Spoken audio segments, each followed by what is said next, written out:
it's a glorious tradition, and we must speak out firmly and fairly for it. Well, that's what I was going to ask you. It's fashionable for 50 years to demonize the West, to attack anything that has to do with Western culture, and to act like slavery was invented by the West when it was actually the West that began to end slavery. Why do the so many modern thinkers, individuals, love to paint the West as the progenitor of slavery, when really it was the West that began to end slavery, and many forms of slavery, as you said, still go on around the world. But that's okay. We only see endless films and productions about how the West is bad. The West is bad. And that's because liberty and freedom and the Magna Carta and so much more springs from the West. It is the enemy of the high-tech technocrats, I believe. Well, there are a number of reasons why. For some reason, about 20% of the British population, I can't speak for the American population, but from about 20% of the British population really hate Britain and all it stands for. Now, these are white liberals. They're often well-educated, but they have no real understanding or caring for history, and they would obliterate history if they could. They would forget about Magna Carta, the Bill of Rights,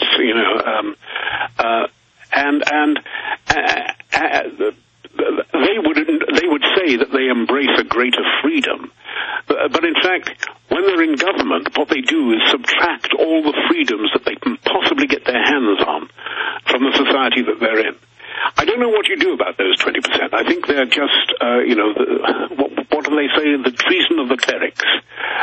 Why do they seem to always be in control? We have the same types here who claim they want all this liberty, but really they come to control. Like it's passed the House here to restrict free speech and have speech laws where if something you say hurts someone's feelings, you get arrested. I mean, how can that be happening in the United States? How can that be happening in Europe? How can this be going on? Well, Europe has a tradition of autocracy and intolerance. America is still the last best hope of mankind. And I hope that you will learn from our lessons. But I mean, I think in Europe, and particularly in my country, the liberal point of view is absolutely without question in public office. You daren't raise a question. Because if you do, you will be literally branded a fascist. No matter that you sort of say, well, look, these are the things I believe in, equality, democracy, these are the things.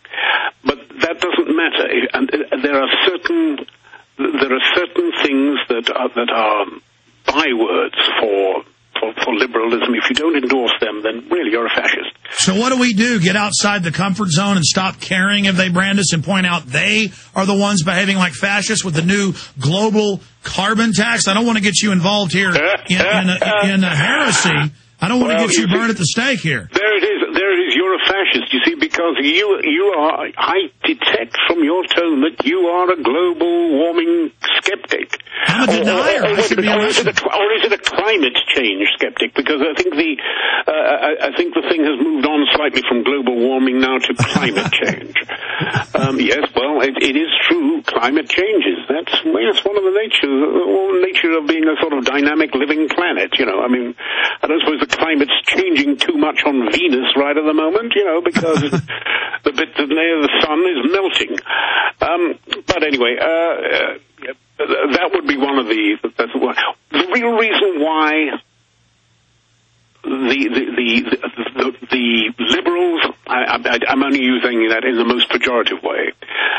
There is something else called a liberal tradition, which the people calling themselves liberals, you would call yourself, or I would call myself, a classical liberal. I want the classical real freedoms, not their fake straitjacket, and you're being careful not to commit thought crime because some European countries do want to arrest people. Don't listen.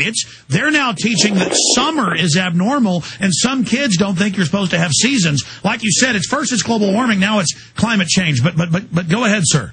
No. I mean, the real reason they're getting away with it is that people like me and people like you have more interesting things to do with our lives than to stand up and engage in political activity. But our situation is so dire here that I'm actually seriously thinking of standing for the British Parliament at the next election. Unfortunately, I've not lived my life, in that politically correct way that one should if one's going to be a politician. I have far too many scarecrows, skeletons rather, in my closet, and I will be ripped to shreds if I do. But, the fault is ours, because we were too busy, too self-important, and too absorbed with the wonderful and myriad things that we can do with our lives in this glorious civilization we live in, to actually stop the cockroaches from running. And now, I was about to say that, we've got to climb in and remove the parasites that are now arming themselves against us. Oh, that's right. That's right. I mean, I spoke to a senior civil servant about 2 years ago, and I said, well, what do you see happening? And he said, well, we will be a small part of the European Union. We will be ruled from Brussels. We will get rid of the monarchy, and we will be a small and peaceful part of Europe. And I said, well, I mean, didn't you take an oath of allegiance as a part of your thing to serve the crown in Parliament and things like that? And he said, well, I mean, I think we can dispose of that into the dustbin of history. I said, in my eyes, sir, you're just a traitor. You're just a quisling and a traitor. And he smiled at me and said, well, fortunately, you can't do anything about it. Incredible arrogance. I've run into similar things. Well, this is an amazing interview, sir. We're about to break and come back with another segment. But to continue this, in fact, I would like to get some into the film Reclaiming the Blade, which really does have contained in it a great portion of the spirit of liberty.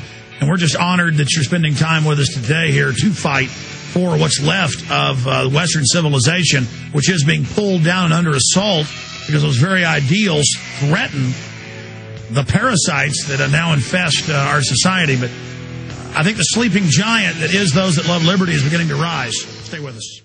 Let me tell you a little bit about one of our great sponsors, HomeGain.com. This is the place to get you started buying or selling a home, finding a realtor, and getting any real estate questions answered. Go to HomeGain.com and see what I'm talking about. All you need to do is type in your home address, and you will get an instant free estimate of your home's value online. This is a great way to be able to monitor the value of your home. And again, it's absolutely free. There are tons of tools to help you. For instance, if you want to remodel your home, go to HomeGain.com. Use their Home Sale Maximizer to help you determine which home improvements can most increase your home's value before you put it on the market. For 10 years, these folks have been helping home sellers and buyers. Visit their link at Infowars.com. Look for Max, the orange Home Gain Gorilla, to help you with any real estate needs you might have. You'll love this site. It's HomeGain.com, HomeGain.com. Check them out today. John Rhys-Davies, the legendary actor, will be with us till 40 after. Then we're going to get the maker of the film Reclaiming the Blade on with us for the balance of the time. I'm sorry we're not covering Michael Jackson and his funeral, but I think there's been enough coverage of that today. But Mr. Davies, it intrigues me. We'll talk some in the final segment about the film Reclaiming the Blade, about more of your political ideas, because I sense that you're almost exploding with the desire to speak up and say no to what's happening. Are you concerned about the European Union trying to force the Lisbon Treaty on countries that have voted it down time and time again? And the Labour Party said that they wouldn't go along with it without a vote, but now they're covertly using the bureaucracy to bring Britannia under the yoke of Europe? Or what are some of your other concerns that would make you run for Parliament? Certainly that would be one. We were promised a referendum. We had a referendum many years ago, I think about 1976 or something like that, to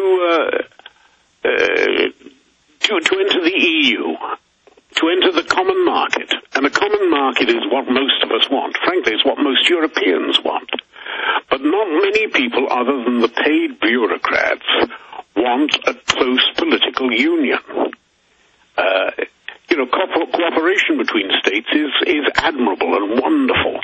But really, I don't want to make a political statement here and be arrested and summarily extradited to Greece to stand up because it contravenes Greek law.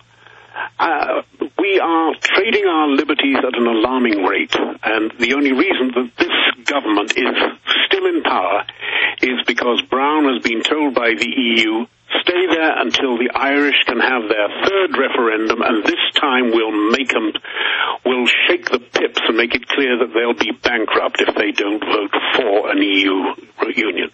And then, of course, it becomes automatic. Wow.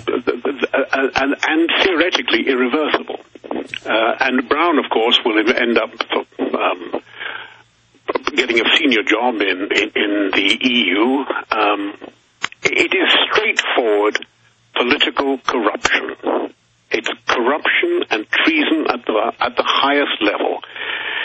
And, of course, the first thing this government did, of course, when they got into power was to remove the penalties for treason. You can no longer hang a man for treason. No. That's too unkind to